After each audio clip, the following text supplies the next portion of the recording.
Welcome back to Think What You Will podcast.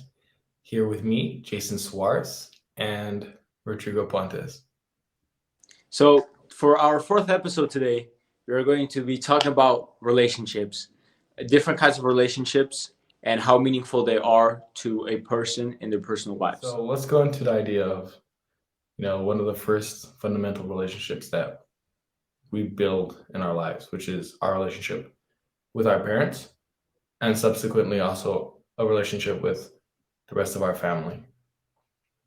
So, to build on that, I'm pretty sure that family relationships are the strongest relationships people have because, it's blood family. And you grow around those people, you live with those people for years with your parents. Well, in most cases, you live with your parents for until you're like 18, good, ready to go to college. If you have sister or brothers, you grow up with them as well. And you have your grandparents, uncles, aunties, cousins. So I feel like for me personally, family relationships are the most important type of relationships for me because nothing nothing is more important to me than family because no matter what, romantic relationships come and go, friendships come and go, and I think that most of the family usually is the one that stays. How about you, Jason? Yeah, I agree with that. I think that dependence on it and also that security that we get, for example, from family relationships is there for a reason. It's Yeah. not just, I mean, there are like natural causes and biological reasons for it, but it's also because we know those people have in the past always been there for us.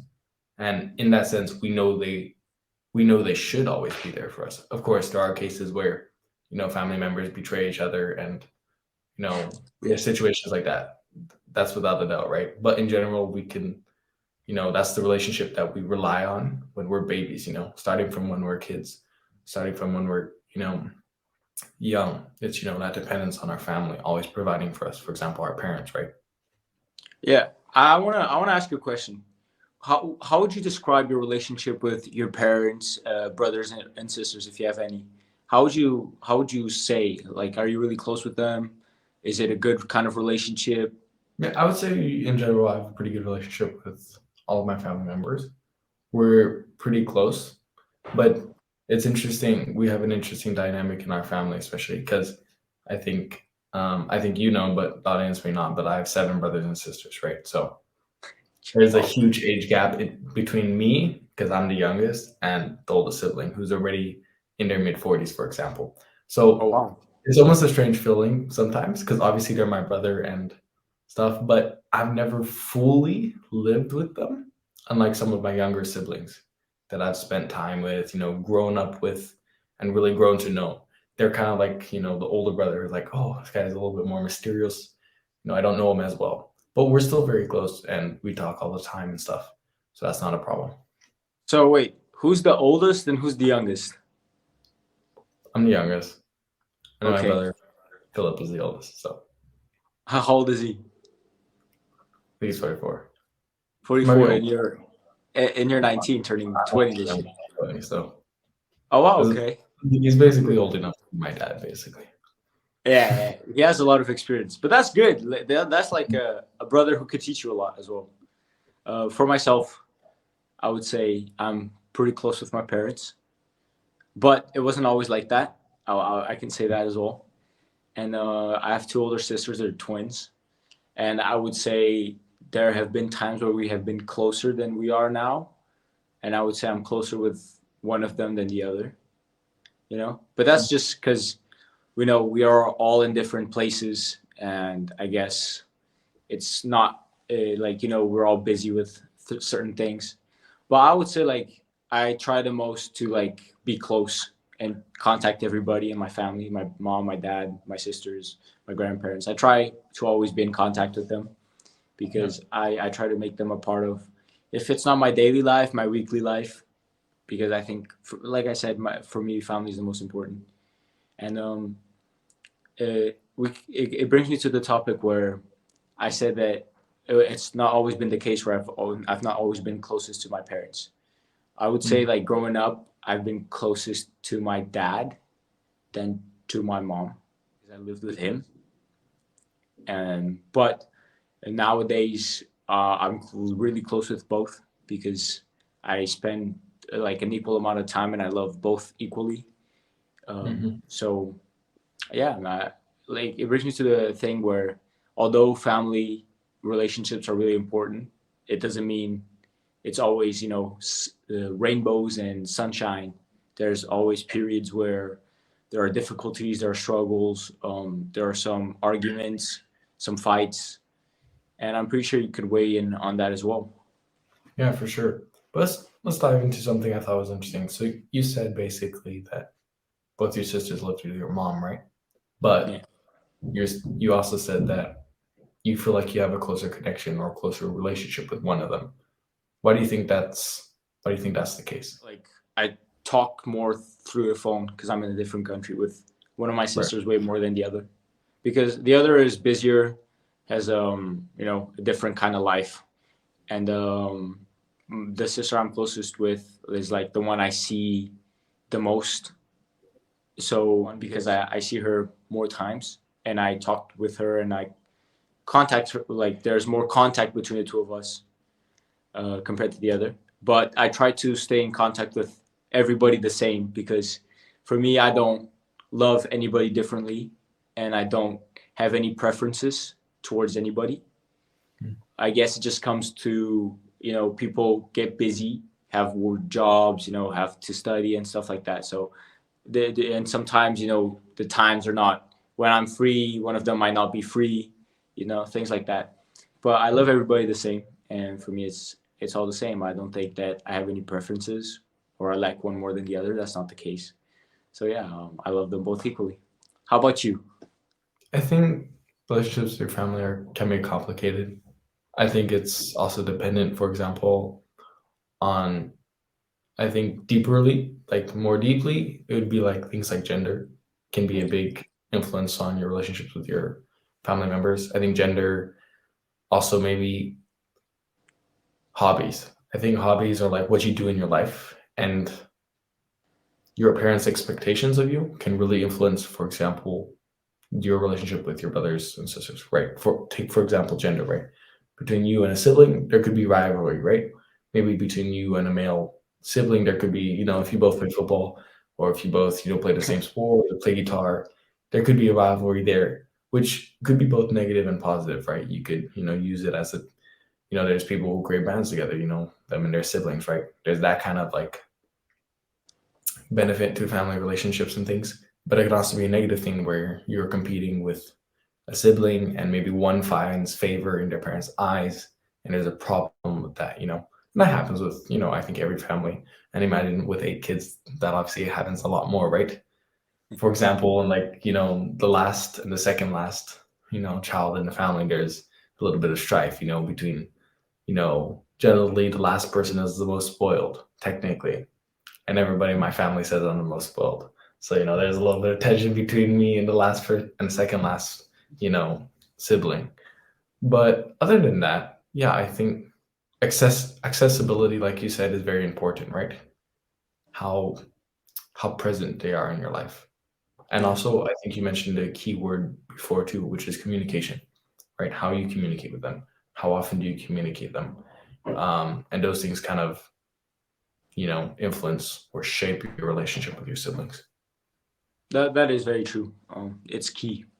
I think that even if it's family, if you don't communicate with them a lot, or and if there's no interactions, or a kind of a closeness, you at some point you will just kind of drift apart and not really see each other as family anymore. So I try to Yeah. keep my family like close to me because I value everybody equally, and it's just really important to me. But now, since we're talking about family relationships, we're gonna take a really big turn and talk about acquaintances, which is really different. Like, how do you weigh in on acquaintances? What's their level of importance, like in your life? I think being social and having like people who are outside of your family present in your life to like do things with, and learn with, I think are important. I think they are important, but they also have their special role in life. Like I think we as individuals are the most important thing to take care of, right? Yeah. And we have to be discerning in who we choose as friends, for example, right? And not let people come in our life that waste our time or waste our energy or don't really have anything to offer us and just take things from us, right? Yeah. Um, but those kind of relationships depend also on how you build them. Like if they're just people, if you met at a bar or something, like those people are probably most likely, in the general sense of the word, aren't people you're going to be, talking about personal things with, Yeah. or sharing, financial information or things like that, right? People that maybe you met in kindergarten or you met in, primary school that you grew up with generally you have stronger bonds with. I agree with you completely. Like acquaintances are mostly people that you meet, but you don't stay in. You're not really close with.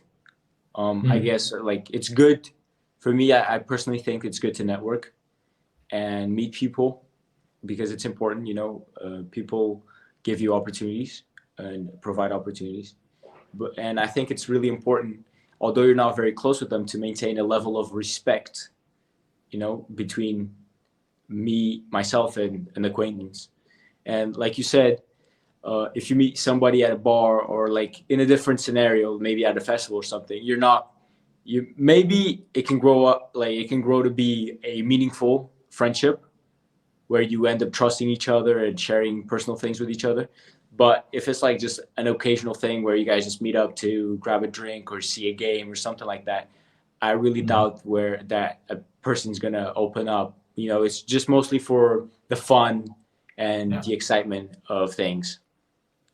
But I feel like people like don't give as much importance to acquaintances as they should because like although for myself I've lived in different countries in different continents, I've met my fair share of people, and I don't consider all of them to be friends. hmm, Most of them I consider them to be acquaintances, but I still reach out to wish them a happy birthday when it's their birthday. And I don't think a lot of people do that. I don't think a lot of people give acquaintances that level of respect to at least reach out to wish a happy birthday when it's their birthday or happy holidays, or something like that. for sure. But it kind of depends on what kind of acquaintances you're talking about, right? Like, for example, if they're just somebody that you met somewhere, right? It's like, Yeah, and what if they never wished you a happy birthday? It's kind of like, why would you do that back, right? right. It's not being selfish, but like being, you know, aware of the situation, for example. But other acquaintances, I think that people don't give importance to would be acquaintances like, for example, it could be in work, it could be in school, right? With your teachers, those kind of acquaintances. I wouldn't necessarily classify them as professional acquaintances because it could be a little bit broader than that. Like if you're in a school, it's your teacher, it's not necessarily a professional acquaintance. But what are some kind of, or what are some people in that kind of, area that influenced you in your life? There are some teachers I consider to be my friend because I know them personally. I've had conversations with them, not just a kind of a student teacher conversation, more so where the teacher shares something about their lives and I share something about mine. Develop like a, a friendly, a friendly level of respect. And the teachers I've developed that with, I consider them to be friends because and are professional acquaintances because like they influence you, and some teachers have lived uh, a meaningful life and have shared different kinds of experiences, whether they were good or bad, and they tell me about it and they teach me about it and be like, oh, in this situation this happened and I made this mistake and you shouldn't have. So it kind of like helps me grow as a person more, and not only teachers, but there are some, workers at schools that I've developed like a professional acquaintanceship with because by talking and and like I agree with you when you said that depends on the acquaintance where you have that level of respect to wish them a happy birthday. I guess it's more towards an acquaintance where you're closer with, not like somebody you just met or you don't talk to at all. Yeah. um But how about yourself? Who are like acquaintances that like kind of like you look at them as acquaintances, but they have like a meaningful place in your life? I think there were a couple, for example, football coaches that had that place. But I think, like when we're talking about teachers, I think they also are important. I've Yeah. known a couple of teachers in my life that I wouldn't say had profound impact, but considering that we're talking about this topic, like I think it was interesting. For example, I had a teacher in this last year that I was studying in our course of sociology, and no, she was a bit of a wild teacher and stuff, but I was really very communicative with her and things throughout, like the presentation projects that she gave us, and throughout the poster project, the final poster project, because we had to do a poster for that subject, and I communicated with her a lot, and I learned a lot from it because she was obviously somebody with a lot more experience in that area. And I think people forget that people like that, like your teachers and things in school, have not a lot more knowledge than you, you know. Yeah. And if you need guidance, for example, in scholastics or things, you can always go ask them. Or in careers, for example, if you're like studying a course at university and this person went through this course, you can always ask them like, hey, I'm really struggling with making a decision, of whether to go down the road of, for example, in my case, going down the road of, being a physical trainer, or for example, a coach, right? There's two different areas. You can always ask and communicate with them to gain knowledge and information, right?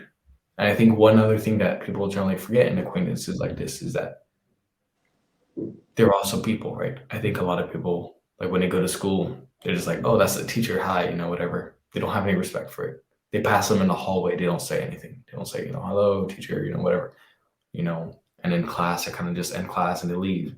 And they don't understand that maybe the teacher, who sees 100 students every day pass through her class, like might want to have a conversation with somebody, and that they're human, and that, you know, they also want to have interactions with other people. And I think people forget that sometimes.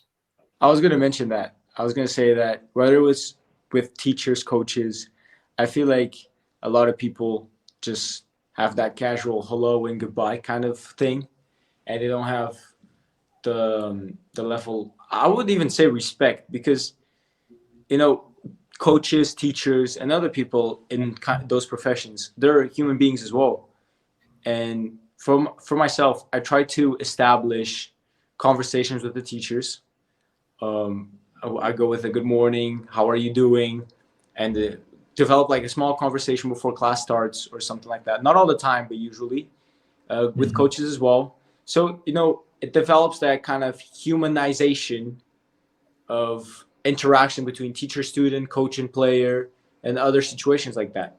Because if you just go to your coach or to your teacher saying good morning and goodbye when you enter and leave class or enter and leave training, like they're gonna look at you and be like, wow, okay, he's just coming here, he doesn't really care. You might get good grades, you might be a good athlete, but and then that as a person is not really worth anything. And I feel like teachers and coaches and other staff, they value uh, a person being a human, being nice, being interactive, having respect. And I feel like they prefer those kinds of people over you know others. And I feel like it's important to establish a friendly line of conversation and interaction between these different situations and these different people. And that, Yeah, I think so. It really is important, establishing those connections with them, because they can also, eventually give you insight and be mentors for you in the future, and they can open, for example, opportunities um, yeah, that you couldn't have opened with yourself. For example, I was in a team. I remember a couple of years back, well, 2 years back. I was training there. I was the new kid on the block. Had been there for about 2 3 months, and it was a coach that really didn't like me. He didn't want to play me. He was kind of like, "Oh, I don't know who this new kid is. I don't want to play him." Fine. Eventually, what happened was the team wasn't getting results and things, and they changed coaches. Now, one of the other midfielders that I, usually played with and stuff, he knew this new coach, and he went and talked to that coach, and introduced me and kind of like gave me a friendly recommendation to him, and it opened the door opportunity for me to play on a team that wasn't there before, through a relationship, right? Through an acquaintance basically in the situation, right? And I also made a relationship with that coach, for example. Like we had a very good relationship. We talked about a lot of things. We discussed a lot of things inside football and a lot of things outside football, right? Um, how to be a leader, how to be a strong person, right? More specifically in the football area. But, it was very important lessons for me. And that also led me to, eventually developing more in the academy. And I became like the captain of the team. And he also presented me with the opportunity to train as a coach, right, in a coaching role, the youth team. And that was a whole like new opening for me and stuff. But I don't know about you. For myself, I feel like growing up when I was a kid, there was this coach at the school when I used to play for just at the school team. There was this Mhm. coach that you know was really important. Probably one of the most important coaches in my life because he I remember one time I had a conversation with him like years later, and he was like, I remember the first few times I came to training, you just kicked the ball everywhere, you just, and then he like kind of contributed to the player I am today, to the athlete I am today, because he helped me see the importance in training. And I was just a kid. I was like 10 years old, 9. He helped me see that the importance of a good training session, a coach. Back home, when I walk into him in the street, we usually like stop in the street for like half an hour and just have conversations. And he's like, "Oh, I enjoy watching you play now. You've grown so much as an athlete, as a person." And I feel like he's been really important. And I feel like I've been a bit lucky in terms of coaches because I've always been able to establish most of the times a good relationship from coach to player where because I've always had like a kind of a questioning mind where I would question, I would ask questions about why this is the way it is, so they would like explain it to me.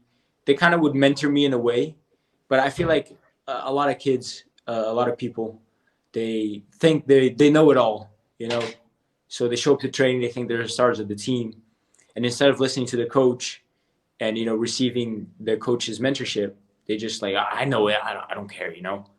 And I was never like that. My father always told me that you have 2 ears and one mouth to listen double the amount of what you speak.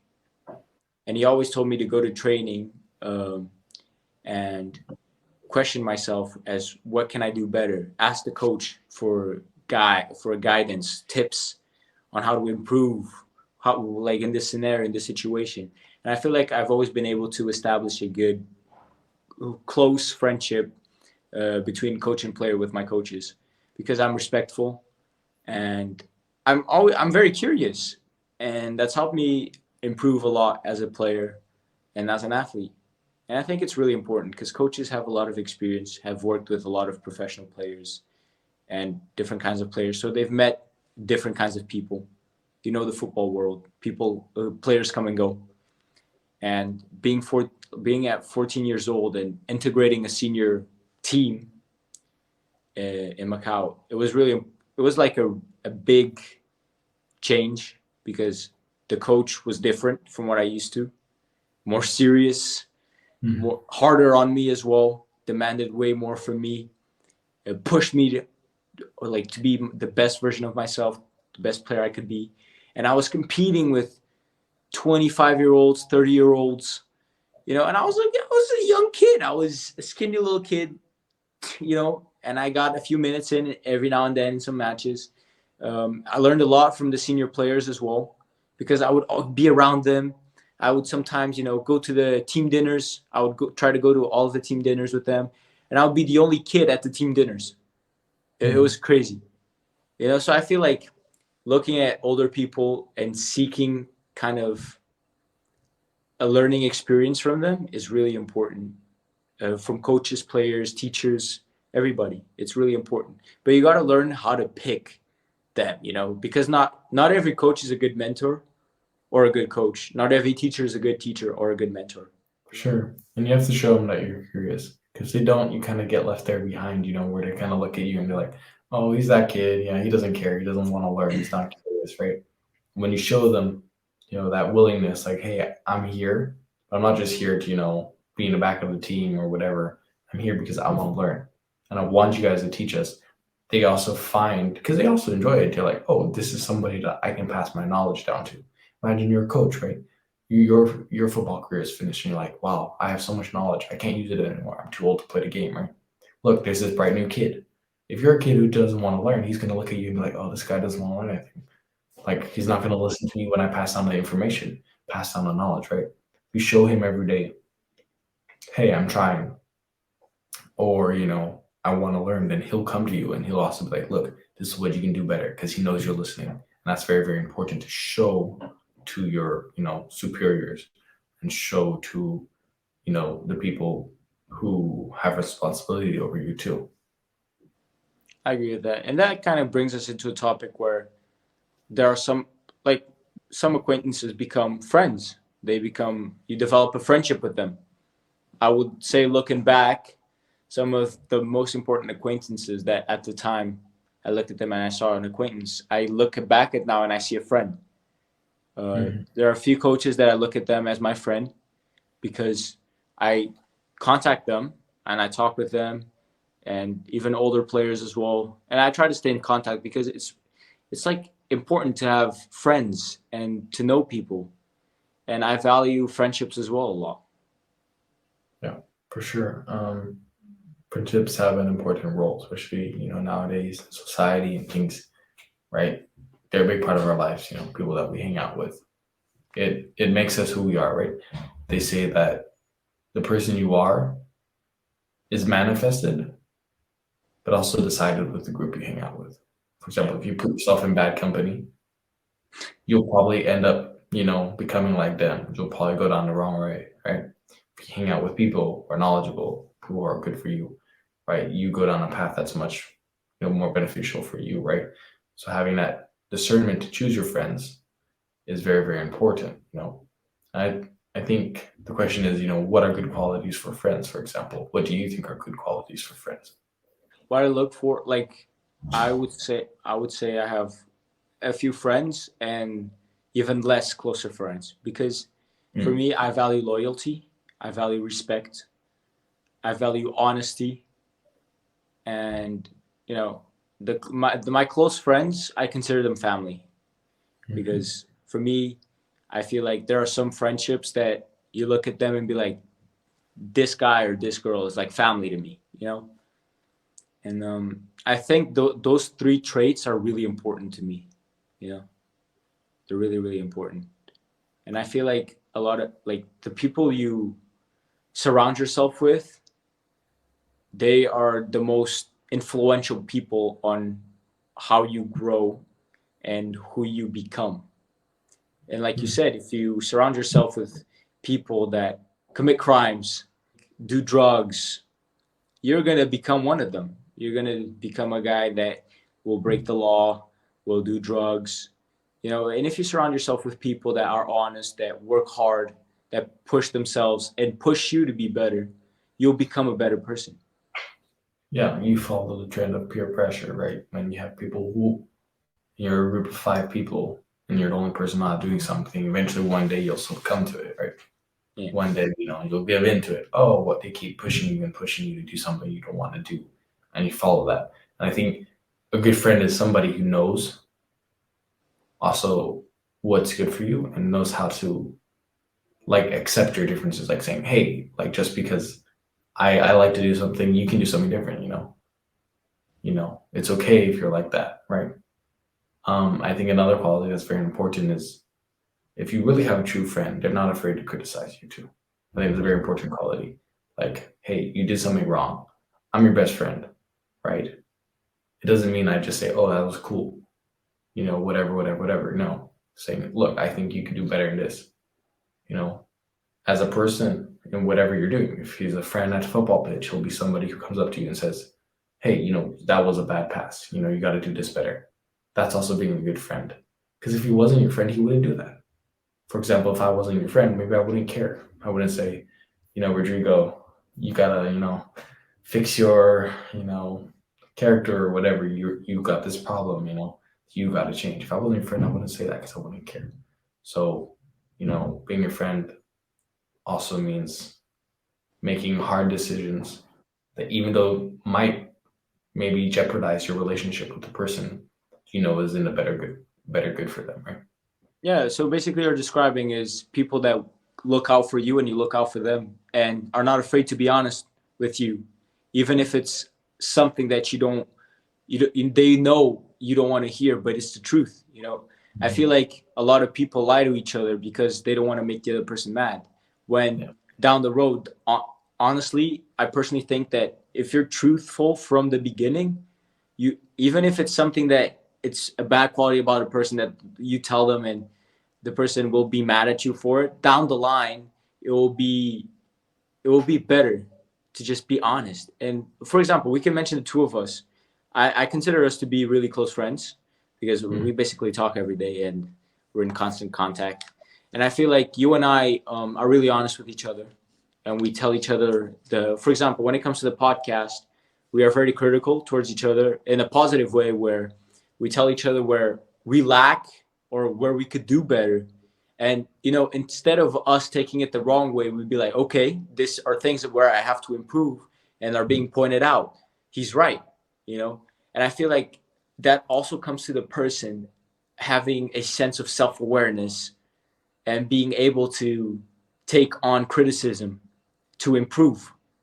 A lot of people cannot do that. A lot of people, if you say something that's to help them, in a Mhm. certain situation, they will get mad because you're criticizing them. People cannot take criticism, and they're not. I think a lot of people are not self-aware, towards their qualities and their bad qualities, and that kind of destroys a lot of friendships that could be good for both people. Mhm. People don't like being self-criticized because it hurts their self-pride, right? Something that hurts them. I'm not saying it's not everybody. Some people don't get hurt by other people's criticisms. I'm not saying that, right? But it's also good to have a friend. Like instead of having maybe somebody you really hate, come and say that to you, you can have a friend say it to you, so it can even hurt less, right?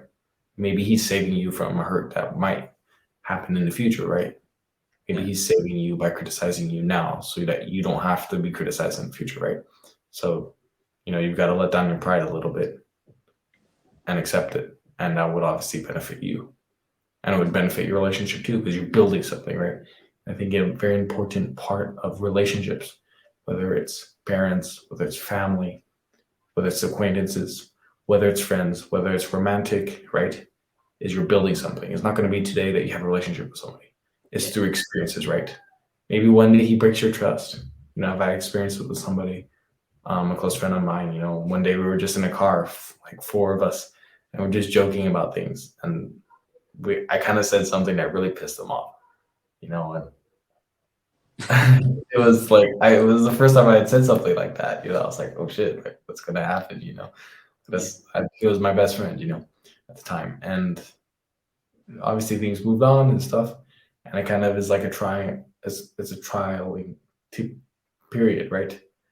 But that builds like your strength as a relationship. I agree. And you only become friends with someone by spending time with them and getting to know them. And sometimes you see that with that time spent, that's not the kind of person you want to associate yourself with. Um, but for me, I feel like I'm always open to making friends and to meeting new people. But like I'm very picky on who becomes my like really a true friend to myself, who I can like be personal with, talk about my personal life, and because for me, trust is really important. Establishing a bond, a trust bond, a friendly bond, and those things take time. You're just not gonna straight off the bat, you know, have a truthful connection with, or a friendly like or a really close friendship with. Just it takes times, it takes months, it takes years to develop one. And I have a really small circle of friends, like that I consider them to be family, close friends that I share my things with, because I know that they are people that look out for me and I look out for them, and we have each other's best interest at heart. If one of my friends succeeds, I'm really happy for them. I have no jealousy. I don't feel anything like bad, negative towards them. And I know people that I used to consider my friends where if when I achieve something, they would feel jealous. They would be negative towards it. And I would share it with them and they would be negative. They would try to bring it down, you know? Mm-hmm. And I can say personally in my life, I have lost a lot of people that I consider to be friends, that I thought they were close, and that comes with experience as well. And I'm not saying that we're the most experienced when it comes to this area, because how much do you really know a person? You know, you Mm-hmm. don't. Only a person knows themselves. Only that person can know themselves.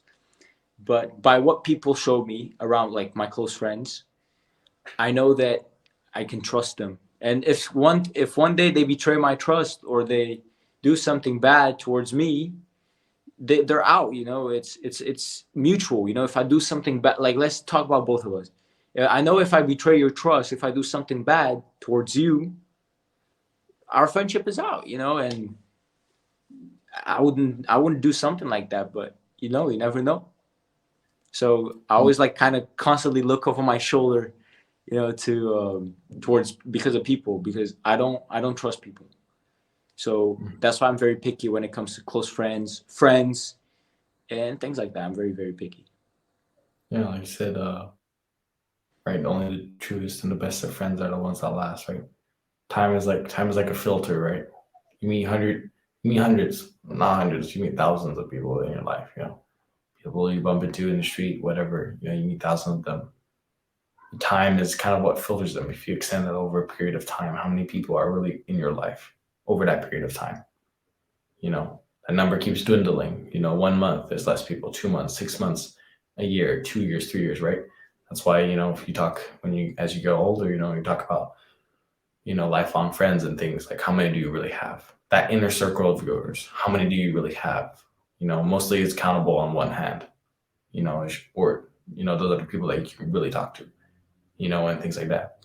Obviously that gets, there are other situations and complications to that. For example, maybe it's, what if you make a friend of an opposite sex or something, Yeah. and that kind of almost like there can sometimes be complications with that where you're like, Before we jump into romantic relationships, I just want to say that be careful on who you choose to be your friend, because usually the people closest to you are the ones that can hurt you the most.